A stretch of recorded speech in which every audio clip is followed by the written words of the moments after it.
Hello friends, welcome to my YouTube channel. ഇന്ന് നമ്മൾ ഉണ്ടാക്കാൻ പോകുന്നത് വെണ്ടയ്ക്കയും ഉരുളക്കിഴങ്ങും കൂടിയുള്ള ഒരു കറിയാണ്. എല്ലാവരും ഇത് വീട്ടിൽ ട്രൈ ചെയ്ത് നോക്കണം. തിളച്ച എണ്ണയിലോട്ട് കടുകിടുക. കടുക് പൊട്ടിക്കഴിയുമ്പം വെളുത്തുള്ളി ഇടുക, പിന്നെ പച്ചമുളക് ഇടുക. അത് ഏകദേശം ലൈറ്റ് ബ്രൗൺ ആയി കഴിയുമ്പോൾ ഉരുളക്കിഴങ്ങ് ഇടുക. എന്നിട്ട് നന്നായിട്ട് ഇളക്കി കൊടുക്കുക. അപ്പോൾ മീഡിയം ഫ്ലെയിമിൽ ഇടാവൂ, ഹൈ ഫ്ലെയിമിൽ ഇടരുത്. ഹൈ ഫ്ലെയിമിലിട്ടാൽ കരിഞ്ഞു പോകാൻ ചാൻസ് ഉണ്ട്. അതുകൊണ്ട് മീഡിയം ഫ്ലെയിമിലിട്ട് നന്നായിട്ട് ഇളക്കി കൊടുക്കുക.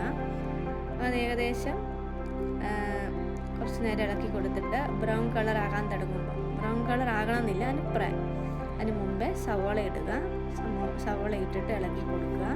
സവോളയൊക്കെ ഏകദേശം ഒന്ന് വാടിക്കഴിയുമ്പം മുളക് പൊടി, മല്ലിപ്പൊടി, മഞ്ഞൾ പൊടി, ഉപ്പ്, കുരുമുളക് പൊടി ഇടുക. എന്നിട്ട് നന്നായിട്ട് ഇളക്കി കൊടുക്കുക. ഈ പൊടി ഇടുന്ന സമയത്ത് ലോ ഫ്ലെയിമിലോട്ടാക്കണം. എന്നിട്ട് നന്നായിട്ട് ഇളക്കി കൊടുക്കുക. അങ്ങനെ ഇളക്കി എല്ലായിടത്തും യോജിപ്പിച്ച ശേഷം വെണ്ടയ്ക്ക ഇടുക.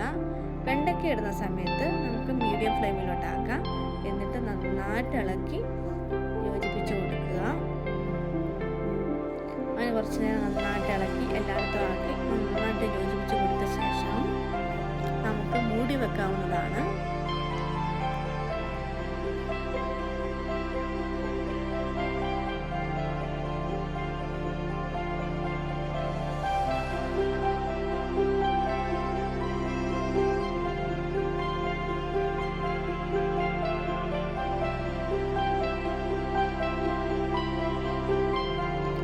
വെക്കുന്ന സമയത്ത് മീഡിയം ഫ്ലെയിമിലായിരിക്കണം.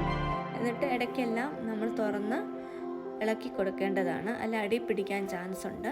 അതുകൊണ്ട് ഇടയ്ക്കൊക്കെ തുറന്ന് ഒന്ന് ഇളക്കി കൊടുത്തിട്ട് വീണ്ടും മൂടി വെക്കണം. അങ്ങനെ 3-4 പ്രാവശ്യം ഇടയ്ക്ക് തുറന്ന് ഇളക്കി കൊടുക്കുക, മൂടി വെക്കുക.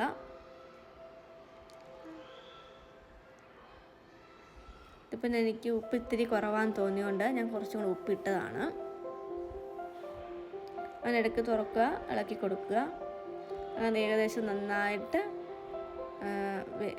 വേവുമായി നന്നായിട്ട് ആയി കഴിയുമ്പം സ്റ്റവ് ഓഫ് ചെയ്യാവുന്നതാണ്.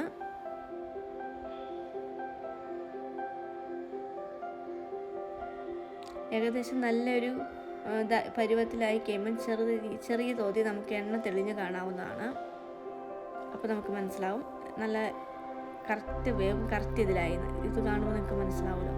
ഈ ഒരു പരുവാകുമ്പം സ്റ്റവ് ഓഫ് ചെയ്യണം.